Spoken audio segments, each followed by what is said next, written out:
జిల్లా కావలి కొండబిట్రకుంట శ్రీ ప్రసన్న వెంకటేశ్వర స్వామివారి బ్రహ్మోత్సవాల సందర్భంగా 6వ రోజు శుక్రవారం కమనీయంగా వెంకటేశ్వర స్వామి కళ్యాణం జరిగింది. జిల్లాలో ఎంతో పేరుగాంచిన ప్రసన్న వెంకటేశ్వర స్వామి వారికి రాష్ట్ర ప్రభుత్వం తరపున దేవాదాయ శాఖ మంత్రి వర్యులు ఆనం రామనారాయణ రెడ్డి పట్టు వస్త్రాలను సమర్పించారు. శాసన మండలి సభ్యులు బీదా రవిచంద్ర, కావలి శాసనసభ్యులు దగ్గుమాటి వెంకటకృష్ణారెడ్డితో కలిసి రాష్ట్ర ప్రభుత్వం తరపున ప్రభుత్వ లాంఛనాలతో స్వామివారికి అమ్మవారికి మంత్రి ఆనం రామనారాయణ రెడ్డి పట్టు వస్త్రాలను సమర్పించారు. మంత్రికి పూర్ణ కుంభంతో వేద పండితులు ఘన స్వాగతం పలికారు. అశేష భక్తగణంతో కలిసి శ్రీదేవి భూదేవి సమేత శ్రీ ప్రసన్న వెంకటేశ్వర స్వామి వారికి దివ్య కళ్యాణ మహోత్సవ వేడుకను మంత్రి రామనారాయణ రెడ్డి వీక్షించారు. వేల సంఖ్యలో విచ్చేసిన భక్తులు గోవిందనామ స్మరణలు, వేద పండితులు మంత్రోచ్చరణలతో కొండపిట్రకుండా మారుమ్రోగింది. అందరికీ నమస్కారం. ఈరోజు పవిత్రమైనటువంటి కొండబిట్రకుంట శ్రీ శ్రీ శ్రీ ప్రసన్న వెంకటేశ్వర స్వామి యొక్క కళ్యాణ మహోత్సవంలో పాల్గొనడానికి సోదరులు శాసనసభ్యులు శ్రీ కృష్ణారెడ్డి గారు, అలాగే శాసన మండలి సభ్యులు శ్రీ బీదా రవిచంద్ర గారితో కలిసి ఇతర పెద్దలందరి సహకారంతో వాళ్ళ ఆహ్వానం మేరకు ఇక్కడికి రావడం జరిగింది. శాసనసభ్యులు కృష్ణారెడ్డి గారు అసెంబ్లీలో ఉన్నప్పటికీ వారం రోజుల నుంచి ఖచ్చితంగా మీరు ఈ కళ్యాణ కార్యక్రమానికి రావాలి, మీరు తప్పకుండా హాజరు కావాలని చెప్పి అనేక సందర్భాలుగా వారు కోరడం కూడా జరిగింది, ఆహ్వానించడం జరిగింది. ఈరోజు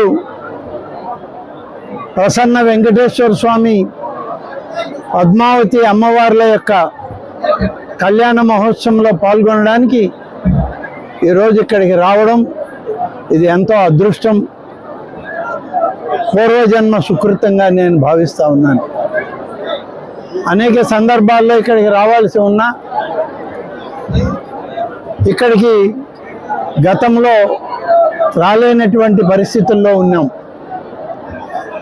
మరి వెంకటేశ్వర స్వామి యొక్క ఆదేశాలేమో తెలియదు కానీ దేవాదాయ శాఖ మంత్రిత్వం వచ్చిన తర్వాత ఇది 3వ దఫా ఈ ఆలయానికి రావడం, ఇక్కడ ఉన్నటువంటి కార్యక్రమాల్లో భగవంతుని సన్నిధిలో ఉండి మరి కొన్ని నిర్ణయాలు తీసుకోవడం జరుగుతూ ఉంది. నేను ఇవాళ మీడియా ద్వారా హామీ ఇస్తా ఉన్నాను. ఇప్పటికే కృష్ణారెడ్డి గారు శాసనసభ్యులు అయిన తర్వాత అనేక అభివృద్ధి కార్యక్రమాల్లో రవిచంద్ర గారితో కలిసి దాదాపు 12.5 కోట్ల రూపాయల అభివృద్ధి కార్యక్రమాలకి ఇవాళ ఇక్కడ శ్రీకారం చుట్టారు. పనులు మొదలవుతూ ఉన్నాయి, టెండర్లు పూర్తయినాయి. త్వరితగతిన ఈ పనులన్నీ కూడా జరగడం జరుగుతుంది. అంతేకాదు, నేను గౌరవ శాసనసభ్యులకి, శాసన మండలి సభ్యులకి, ఇక్కడ ఉన్నటువంటి ఆలయ ధర్మకర్తల పాలక మండలికి, మా అధికారులకి నేను ఈరోజు హామీ ఇస్తా ఉన్నాను. ఈ యొక్క ప్రసన్న వెంకటేశ్వర స్వామి యొక్క ఆలయ పరిధిలో ఏ అభివృద్ధి కార్యక్రమం ఉన్నా దేవాదాయ శాఖ మీకు తోడుగా ఉంటుంది. నేను ఈ జిల్లా వాసిగా మీ అందరితో కలిసి పనిచేస్తూ మరింత ఈ ప్రాంతాన్ని అభివృద్ధి చేద్దామని చెప్పి నేను ఈ సందర్భంగా మీకు తెలియజేస్తా ఉన్నాను. అదేవిధంగా కళ్యాణం నిర్వహించడానికి క్రింద ఒక కళ్యాణ మండపాన్ని కడదామని అంటే దానికి కూడా నేను సరే అని చెప్పడం జరిగింది. అంతేకాదు, ఈ యొక్క ఆలయానికి సరైనటువంటి కార్యాలయం లేదు.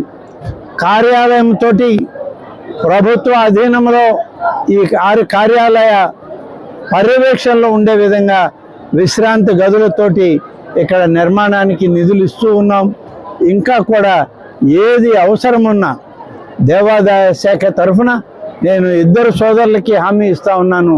తప్పకుండా అది ఎంత అనేది అక్కర్లేదు, మీకు మీరు ఏమి చేయాలనుకుంటారో చేయండి.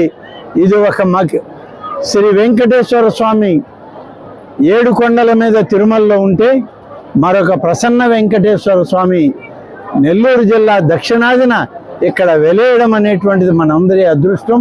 స్వామివారి కైంకర్యాలకు పూజాది కార్యక్రమాలకు దేవాదాయ శాఖ నేను మంత్రిగా మీకు తోడుగా ఉంటానని చెప్పి తెలియజేస్తూ, మరింత అభివృద్ధి చేసే కార్యక్రమంలో నేను ఎప్పుడు మీకు అందరికీ అండగా ఉంటానని చెప్పి ఈ సందర్భంగా తెలియజేస్తూ సెలవు తీసుకుంటాను.